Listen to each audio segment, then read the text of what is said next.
So today we are going to study how to organize team.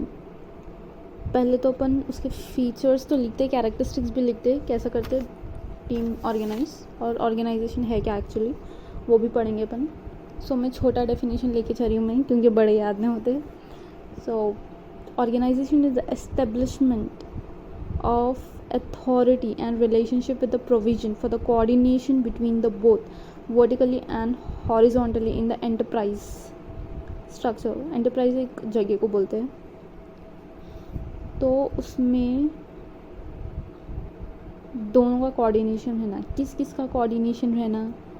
Authority का और provisions का. जो लोग रहते हैं और वहाँ की अथॉरिटी के बीच में जो है नहीं, एक अच्छे रिलेशंस रहना बोथ वर्टिकली और horizontally in the enterprise structure. इसको अपन बोल रहे हैं organisation.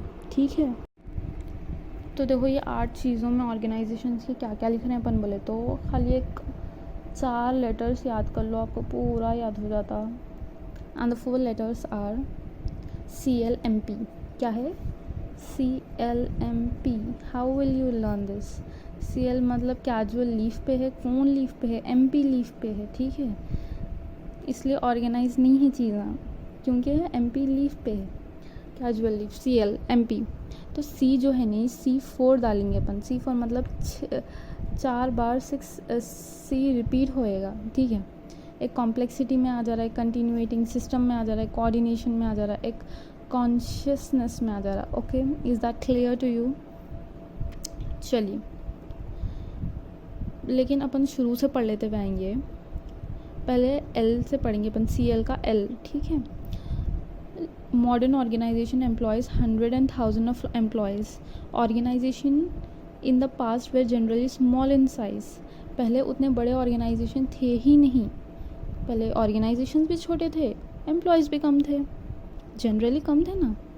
Large organisation are a direct consequence of the technological change. क्योंकि टेक्नोलॉजी इतनी बढ़ गई तो ऑर्गेनाइजेशंस भी बढ़ गए, उसकी वजह से लोग, वर्कर्स भी बढ़ गए. Right, turn lead to economies of scale. इसीलिए तो अपनी इकोनॉमी बढ़ी. आ रही बात समझ में?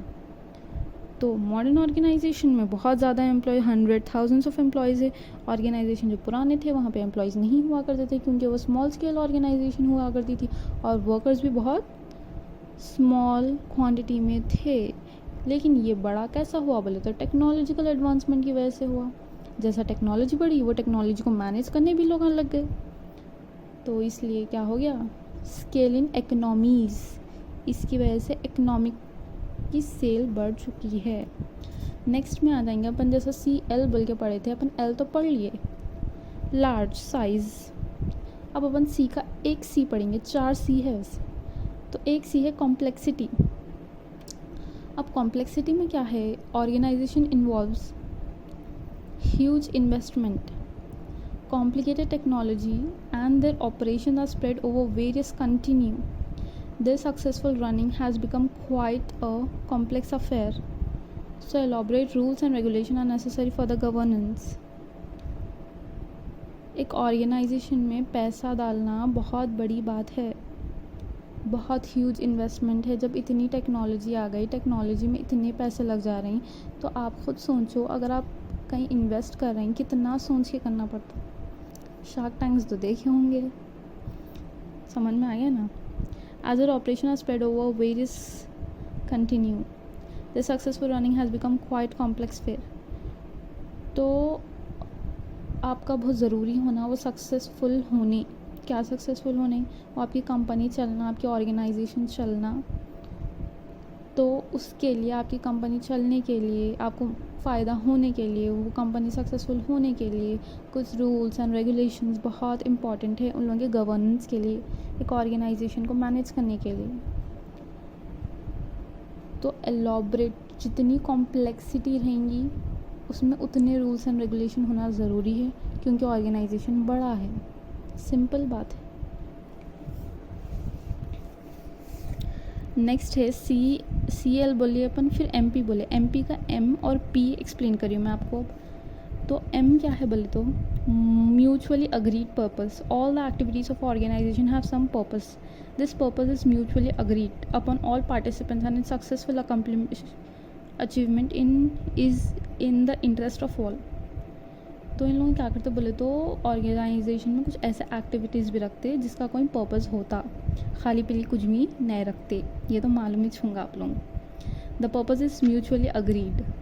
जो पर्पस था वो म्यूचुअली अग्रीड होता ऑर्गेनाइजेशन वालों में से, एम्प्लॉयज़ में से भी. ठीक है, पूरे जने पार्टिसिपेट करते और सक्सेसफुली अकम्प्लिश करते बोल के बोल रहे म्यूचुअली चीज़ों पर्पस को.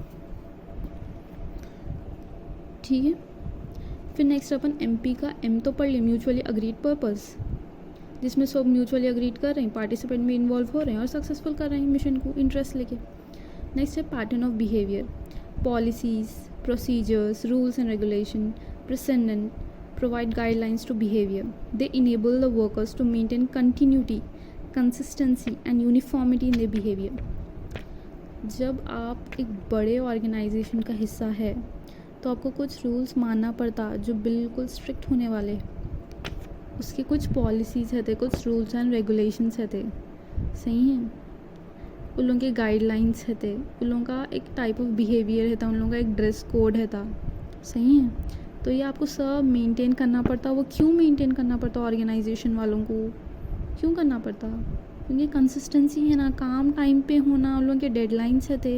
इतना ह्यूज इन्वेस्टमेंट आ रहा, डेडलाइन पे नहीं दिए तो मुश्किल हो जाती. तो एम्प्लॉयज़ का कंसिस्टेंट होना भी ज़रूरी है. तो उन लोगों को रूल्स एंड रेगुलेशन मैनेज करना ही पड़ता.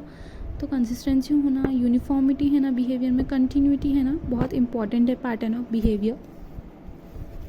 नेक्स्ट, क्योंकि सी का अपन पढ़े, सी क्या है, अल्लाह अकबर, सी क्या है, कंटिन्यूइंग सिस्टम है. क्या है, continuing system. Organisation can continue to survive if it's able to adapt itself to its environment. It does not matter who joins or leave the organization. अगर एक ऑर्गेनाइजेशन में एडेप्टेबिलिटी है, जैसा है उसमें ढल जाने की, ये वाटर की क्वालिटी जो है थी, जो वेसल में डाले उसका शेप ले लेता. तो वैसे एक ऑर्गेनाइजेशन ऐसा चली जैसे एम्प्लॉयज़ है उसको लेके चल रही, जैसा इंसान है उसे काम करा रही. मतलब नॉर्मली भाई हर किसी को लेके चलना. अगर एडेप्टेबिलिटी है एनवायरनमेंट में तो उनकी इस पर भी डिपेंड नहीं रहती. कंटिन्यू होते रहता सिस्टम, कंटिन्यूटी सिस्टम बोलते हैं इसको. It does not matter who joins और लीव. कोई आए फ़र्क नहीं पड़ता, कोई जाए फ़र्क नहीं पड़ता, क्योंकि उसके अंदर एडेप्टेबिलिटी है. ठीक है, नेक्स्ट अपन पढ़ेंगे कोऑर्डिनेशन. आप लोगों को तो मालूम है ऑर्गेनाइजेशन में कोऑर्डिनेशन का कितना इंपॉर्टेंट रोल रहता है. The divisional head coordinates the work of different divisions depending upon the requirement of the organisation. Only through coordination harmonious functioning of an organisation become possible. The work of different division depending. अगर अपन coordinately ही काम करें तो भला है organisation का, वरना पूरा ऑर्गेनाइजेशन पानी में तेल लेने जाता. तो इसलिए जो हेड है था उन कोऑर्डिनेट करता दूसरों से और दूसरों को कराता कोऑर्डिनेट. लास्ट वन बहुत नींद आ रही, कॉन्शियस रैशनैलिटी. इसमें क्या पढ़ेंगे अपन बोले तो there is a deliberate attempt on a part of organisation to be a rational as possible. Is it rational to attempt और reduce the cost of a product और सर्विस. तो एक ऑर्गेनाइजेशन में एक कोई भी चीज़ पे बहुत ज़्यादा अटेम्प्ट करना, मतलब रेशनल हो, कॉन्शियसली रेशनैलिटी होना ज़रूरी है. सपोज़ एक ऑर्गेनाइजेशन है, पढ़ाई का है, एजुकेशन ऑर्गेनाइजेशन, स्कूल्स बोलो, कॉलेजेस बोलो, वहाँ पे एक टीचर है तो उनके बच्चे पढ़ रहे हैं तो उन लोगों को क्या फ्री में पढ़ाना या फिर आधी फीस लेके पढ़ाना. तो ये रेशनैलिटी है. समझ में आ रहा? वही. Okay then.